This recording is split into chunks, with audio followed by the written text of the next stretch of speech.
I never thought a casual dinner with her friend could spiral into something so explosive. But that night changed everything between us. It started innocently enough. My wife, Vanessa, had invited me to meet her college friend, Laura, at a trendy downtown restaurant. I liked Laura. She was witty, charming, and had always been a confidant to Vanessa.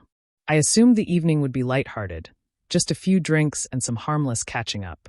But within the first 10 minutes, I noticed Vanessa acting strangely. She kept shooting me glances that were sharp, calculating, and I couldn't read whether they were playful or venomous. We ordered wine, and the conversation began with mundane topics: work, travel, old memories. Then, in a lull, Vanessa made a comment that stopped me mid-sip. "You know," she said, leaning back in her chair with that infuriating smirk, "sometimes I think you're not exactly what I expected in bed." Her words were deliberate, meant to sting, and they landed like a punch. I choked on my wine for a moment, not because I didn't know it would hurt, but because she had just announced it to her friend in public. My face burned, and I tried to force a laugh, but Vanessa wasn't done. She leaned closer to Laura, lowering her voice just enough for emphasis. "He tries, but let's just say, I've had better." I froze. The restaurant's ambient noise faded into a dull hum, and I felt my chest tighten with embarrassment, shock, and a rising anger I couldn't immediately contain. Vanessa's laugh, sharp and almost cruel, echoed in my ears. I opened my mouth, about to retort, when Laura suddenly interjected. Her eyes widened, not mockery, not hesitation, just truth. "Vanessa, really? That's not fair.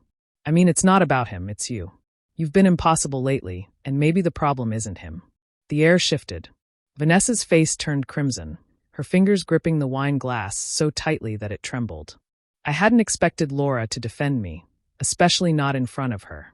Vanessa's eyes blazed with rage as she slammed her hand on the table. "How dare you? You don't get to talk about my marriage," she snapped, voice echoing louder than I thought possible. Heads turned at the sudden eruption, and people nearby glanced at us, curious. I stayed silent, my own pulse hammering, a strange mix of vindication and dread filling me. "You've been saying things about me for months, Vanessa," Laura continued, calmly, unwavering despite Vanessa's fury. "You've criticized him constantly, pushed him away, and now you're blaming him for things that aren't his fault. Maybe you should look in the mirror before insulting him." Vanessa's rage intensified. "You don't know what you're talking about," she yelled, standing up so abruptly that her chair scraped loudly across the floor. Wine sloshed, and the nearby diners flinched. "You, both of you, think you're so clever. I can't believe you've been teaming up against me." I finally spoke, my voice quiet but firm. "Vanessa, stop. This isn't about me anymore. You chose to insult me in front of someone else. You wanted validation from her, but you got the truth instead. I didn't raise my voice. I didn't need to." The weight of her friend's words had done more than any argument I could have staged. Vanessa's face twisted with disbelief, as if she hadn't expected anyone to see through her act. She grabbed her purse and stormed out, heels clicking sharply on the wooden floor. Laura shook her head, sighing, and said softly, "I'm sorry. I didn't mean to make it worse, but she needed to hear that." I nodded, still in shock, feeling a strange mixture of relief and lingering anger. For years, Vanessa had held this sense of superiority, this need to assert control, but tonight, her carefully constructed image shattered. After she left, I stayed with Laura for a while, drinking quietly, letting the absurdity and intensity of the night sink in. I realized something crucial. Vanessa's attempt to humiliate me had backfired spectacularly. Her anger, her rage, revealed more than she intended. It wasn't my inadequacy that caused problems. It was her need to dominate, belittle, and control every aspect of our relationship. The days that followed were tense. Vanessa sent me messages, apologizing in a way that felt more like damage control than genuine remorse. She claimed she had overreacted, and that she was sorry for embarrassing me. But I knew better. The truth was out. Her friend had spoken, and Vanessa had no choice but to confront her own behavior. For the first time, I saw her not as my wife, but as someone consumed by ego, fear, and insecurity.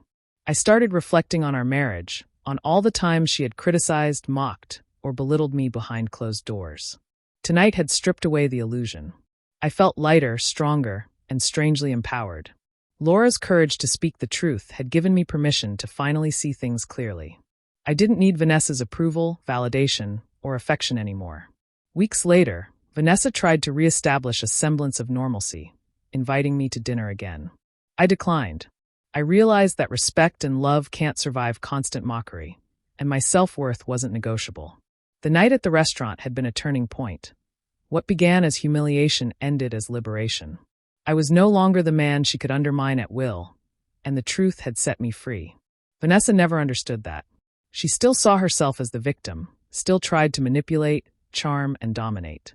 But I had moved on, and in that quiet, undeniable way, I had won. Not through confrontation, not through revenge, but through clarity, self-respect, and the courage of a friend who dared to speak the truth. The irony wasn't lost on me. The woman who once derided me for failing in bed had been exposed, not by me, but by her own inability to handle honesty.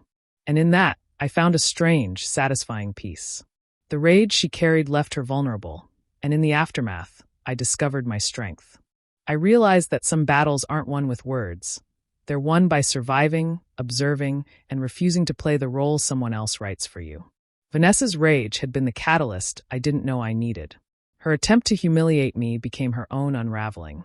And for the first time in years, I felt a sense of clarity, freedom, and self-respect that no insult could ever take away.